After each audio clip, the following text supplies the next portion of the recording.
नमस्कार दोस्तों, अनुष्ठान क्लास में आप सभी का बहुत बहुत स्वागत है।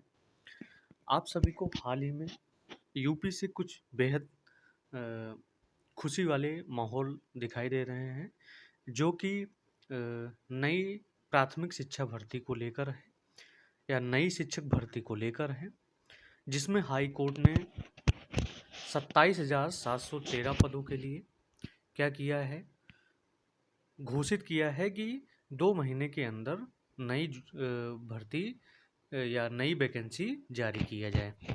ठीक है, उसी क्रम में आज हम बात करेंगे सिलेबस के बारे में। तो अगर हाई कोर्ट ने 2 महीने में एग्ज़ाम करवाने के लिए बोला है, तो जो पुराना सिलेबस था हो सकता है वही सिलेबस आपका सिलेबस अभी भी रहे। ठीक है, अगर सिलेबस कुछ चेंज भी होता है तो उसमें बहुत ज़्यादा चेंजिंग नहीं आएगी, बहुत कम ही चेंजिंग रहेगी।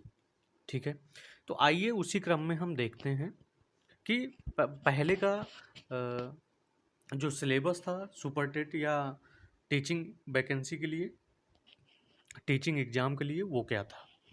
तो सुपर टेट, ठीक है, सबसे पहले समझते हैं कि टोटल मार्क कितना होगा। 150 अंक का टोटल मार्क होगा। ठीक है, अब हमें तैयारी करने के लिए 3 चीज़ों की बहुत ही ज़रूरी होगी।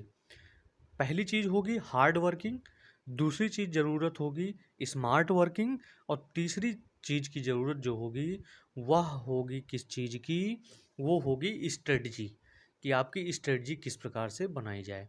तो हम सबसे पहले पैटर्न के बारे में बात कर लें और पैटर्न के साथ स्ट्रेटजी के बारे में बात कर लें, किस प्रकार से हम चीज़ों को पढ़ेंगे। ठीक है, तो सुपर टेट में अगर हम सिलेबस देखें तो सिलेबस में कुछ कुल मिला के 10 सब्जेक्ट आते हैं। ठीक है, और उन 10 सब्जेक्टों में अलग अलग कैटेगराइज चीज़ों को किया गया है। पहला है भाषा। तो भाषा में 3 चीज़ें आएंगी, हिंदी, संस्कृत, अंग्रेजी। हिंदी जिसमें से 20 मार्क की रहेगी, संस्कृत 10 मार्क की रहेगी और अंग्रेजी 10 मार्क की रहेगी। यानी कुल मिला के भाषा वाले पद से जो आएगा 40 मार्क का क्वेश्चन आएगा।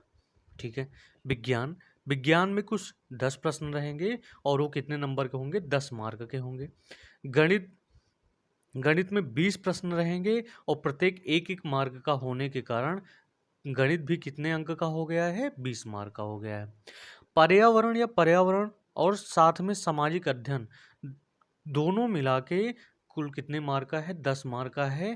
लेकिन सामाजिक अध्ययन में आपको इतिहास, भूगोल, राजनीति शास्त्र और अर्थशास्त्र के बारे में भी पढ़ना होगा। 5वें नंबर की तरफ चलें, शिक्षण कौशल। शिक्षण कौशल से कुल मिला के 10 नंबर का क्वेश्चन आएगा और वो 10 मार्क के रहेंगे। बाल मनोविज्ञान, बाल मनोविज्ञान से भी 10 प्रश्न रहेंगे, 10 मार्क के रहेंगे। 7वां पार्ट है सामान्य ज्ञान या समसामयिकी घटनाएं, जो कि 30 मार्क का कुल मिला के रहेगा। ठीक है, तो हमें सबसे ज़्यादा पोर्शन सामान्य ज्ञान पर ध्यान देना है। आगे चलें, तार्किक ज्ञान। तार्किक ज्ञान जिसे रीजनिंग कहते हैं, और रीजनिंग केवल 5 अंक का आएगा, इसलिए 5 मार्क यहाँ पे हमने मेंशन किया है। सूचना तकनीक, सूचना तकनीक भी 5 मार्क के लिए बनाया गया है। जीवन कौशल प्रबंधन एवं अभिवृद्धि, ये भी कितने नंबर का आएगा, 10 मार्क का बनाया गया है। तो अगर हम इसको एक ही पार्ट में देखें कि साइकोलॉजी से कितने क्वेश्चन टोटल बनेंगे, तो शिक्षण कौशल 10 मार्क के 10, बाल मनोविज्ञान 10 10 20 हो गया, सूचना तकनीक 5 25 हो गया, और जीवन कौशल प्रबंधन अभिवृद्धि 10 मार्क, यानी कुल मिला के साइकोलॉजी से 35 मार्क का क्वेश्चन आएगा। तो हमें सबसे ज़्यादा तैयार करना होगा 35 मार्क वाला क्वेश्चन साइकोलॉजी, और साथ में तैयार करना होगा सामान्य ज्ञान या समसामयिक घटनाएं। ठीक है, इतनी बात आपको गहराई से समझ में आ गई होंगी। अब आइए हम सिलेबस की चर्चा करें कि सिलेबस को हम किस प्रकार से जल्दी कंप्लीट कर सकते हैं। ठीक है, भाषा, भाषा में सबसे पहले हम बात करेंगे हिंदी में कि कौन कौन से क्वेश्चन प्रीवियस ईयर पेपर में आए थे। तो यहाँ पे भाषा का जो आधार होगा PYQ होगा। ठीक है, प्रीवियस ईयर क्वेश्चन पेपर। अब इसमें कौन कौन सी चीज़ें आएंगी, हिंदी वर्णमाला, संज्ञा, लिंग में पुल्लिंग स्त्रीलिंग, वचन में एक वचन और बहुवचन, कारक, सर्वनाम, विशेषण और विशेष, काल, वाच्य, अव्यय, ठीक है, उपसर्ग, प्रत्यय, संधि, समास, रस, अलंकार और छंद। इतनी चीजें आपको हिंदी व्याकरण में पढ़नी पड़ेंगी। ठीक है। हिंदी व्याकरण के बाद आएगा इसमें पठित गद्यांश एवं पद्यांश आएगा। ठीक है, क्या आएगा? अपठित गद्यांश एवं पद्यांश आएगा। ठीक है। तो अगर हिंदी हम तैयार करें कुल मिला के, तो हिंदी व्याकरण हमें 16 दिन में तैयार हो जाएगा। कितने दिन में? 16 दिन में तैयार हो जाएगा। ठीक है। अब डेली वर्क में क्या करना है? विलोम शब्द आप 20-20 याद करिए डेली। पर्यायवाची शब्द 20 शब्द, मुहावरे एवं लोकोक्तियों 20 शब्द याद करने हैं। तद्भव एवं तत्सम 20 याद करने हैं। वाक्यांश के लिए एक शब्द 20। ठीक है। कुल मिला के अगर 20 एक महीने में याद करते हैं तो हम अगर काउंट करें तो 600 विलोम शब्द हम एक महीने में क्या कर सकते हैं? तैयार कर सकते हैं। ठीक है। पर्यायवाची शब्द 20 अगर तैयार करें तो एक महीने में 600 पर्यायवाची हम तैयार कर सकते हैं। तो इनको आप डेली वर्क में आप डेली रखिए अभी से।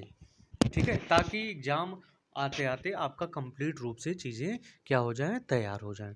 अब हम समझते हैं कि द्वितीय भाषा की बात करेंगे। द्वितीय भाषा में हम इंग्लिश की बात करेंगे। तो इंग्लिश में हम क्वेश्चन कितने तरीके के आएंगे? पहला फॉर स्पॉटिंग एरर आएगा, दूसरा कंप्रेहेंशन आएगा, तीसरा वोकैब का क्वेश्चन आएगा। तो हम देखते हैं कि इंग्लिश में क्या सिलेबस है। Noun, noun gender, pronoun, adjective, adverb, verb, preposition, conjunction, interjection, sentence types, noun, direct, indirect और एक्टिव पैसिव। ठीक है।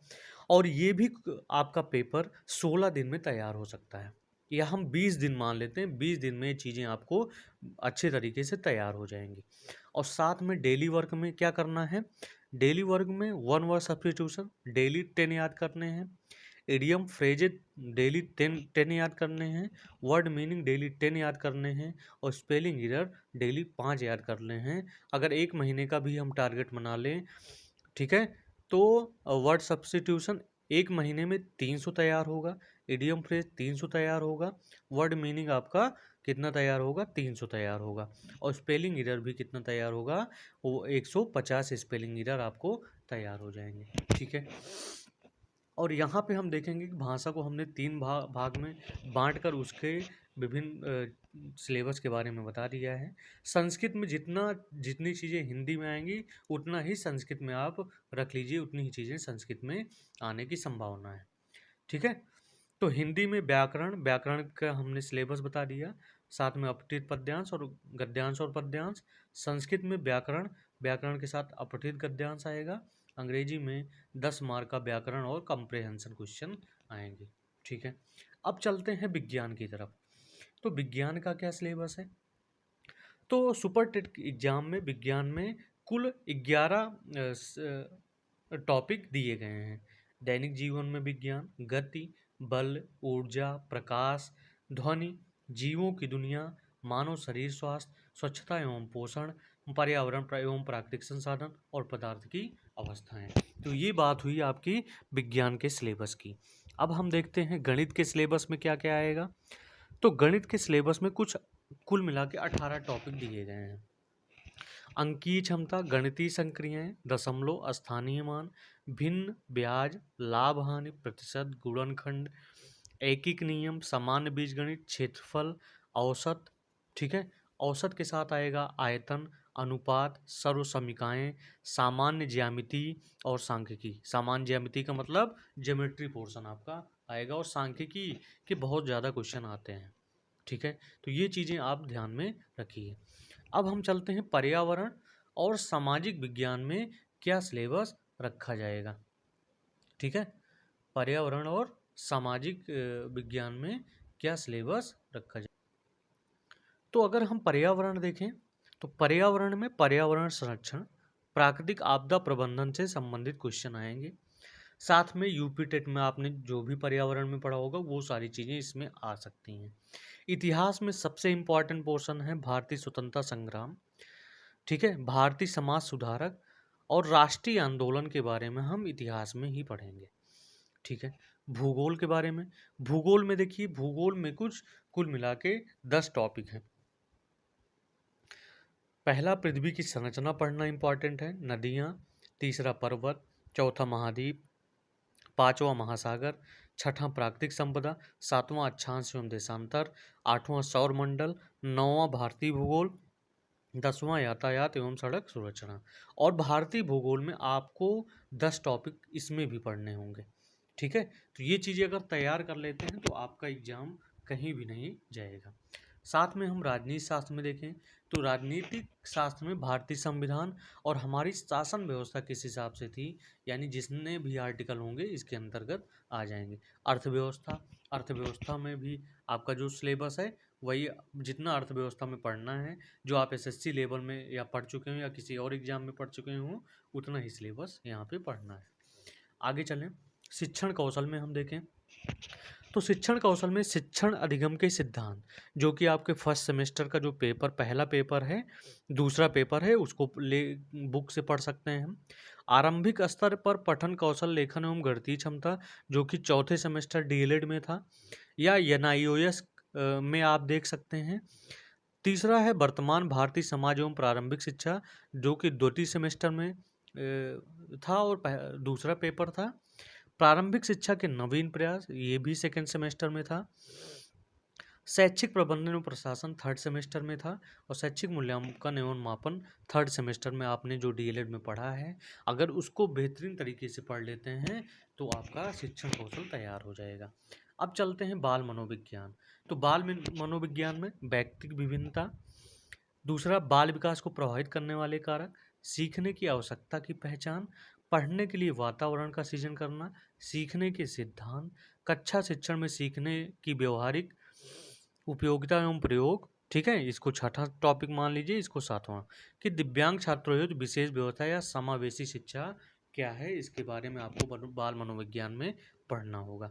साथ में सामान्य ज्ञान की तैयारी कैसे करें, तो समसामयिक महत्वपूर्ण घटनाएं, ठीक है, अगर घटना चक्र ले लें तो उसमें सारे आपको न्यूज मिल जाएंगे। अंतर्राष्ट्रीय समसामयिकी, अंतर्राष्ट्रीय स्तर पर समसामयिकी, राष्ट्रीय समसामयिकी, उत्तर प्रदेश से संबंधित समसामयिकी, महत्वपूर्ण स्थान, महत्वपूर्ण व्यक्तित्व, राष्ट्रपति, प्रधानमंत्री, देश के राजनयिक, डब्ल्यूएचओ के संस्थापक, यूएनडीपी के अध्यक्ष, यूएनओ के सीईओ, इन सब के बारे में आएगा। साथ में पुस्तक और लेखक भी आएंगे। 8वें में अंतर्राष्ट्रीय एवं राष्ट्रीय पुरस्कार खेल कूद आएगा। और 9वें में भारतीय कला एवं संस्कृति, त्योहार, दिवस और पेंटिंग के बारे में पूछ सकता है क्वेश्चन। तो ये हो गया सामान्य ज्ञान, जिसे हम जीएस बोलते हैं, उसमें ये सारी चीज़ें आ सकती हैं। ठीक है, अब हम चलते हैं तार्किक ज्ञान पे, जिसे रीजनिंग बोलेंगे। रीजनिंग में क्या क्या टॉपिक आएगा, रीजनिंग में आएगा analogies, assertion and reason, binary logic, clock and calendars, coding decoding, critical reasoning, cube number series, puzzles, symbols and notation, Venn diagram, dice, data interpretation, direction sense test, grouping and selection, letter series and inference। ठीक है, ये चीज़ें आपको उसमें आएंगी। सूचना तकनीक में शिक्षण कौशल विकास, कक्षा शिक्षण में तकनीक कंप्यूटर, विद्यालय प्रबंधन में सूचना तकनीक कंप्यूटर, इंटरनेट, स्मार्टफोन, ओईआर, जिसे ओपन एजुकेशन रिसोर्स बोलते हैं, शिक्षण में उपयोगी ऐप्स, डिजिटल शिक्षा सामग्री के प्रयोग, ये सारी चीज़ें सूचना तकनीक में आपको पढ़नी होंगी। अब साथ में हुआ जीवन कौशल प्रबंधन एवं अभिव्यक्ति, जिसमें हमें व्यावसायिक आचरण एवं नीति पढ़ना पड़ेगा, प्रेरणा चैप्टर पढ़ना पड़ेगा, शिक्षण की भूमिका पढ़नी पड़ेगी, सुविधा प्रदाता, अनुसरणकर्ता, नेतृत्वकर्ता, मार्गदर्शक, परामर्शदाता के रूप में शिक्षक के बारे में पढ़ना है, संवैधानिक और मानवीय मूल्य क्या है इसके बारे में पढ़ना है, और दंड एवं पुरस्कार व्यवस्था का प्रभावी प्रयोग क्या है, ये सब आपके सिलेबस में सुपर टेट में पुराना जो सिलेबस है वो दिया गया है। ठीक है, इसी के साथ ये सेशन यहीं पर ख़त्म होता है। तो आपको सिलेबस के ऊपर बिल्कुल लग जाना है और काम करना अभी से स्टार्ट कर देंगे तो आपको बेनिफिट बहुत ज़्यादा मिलेगी।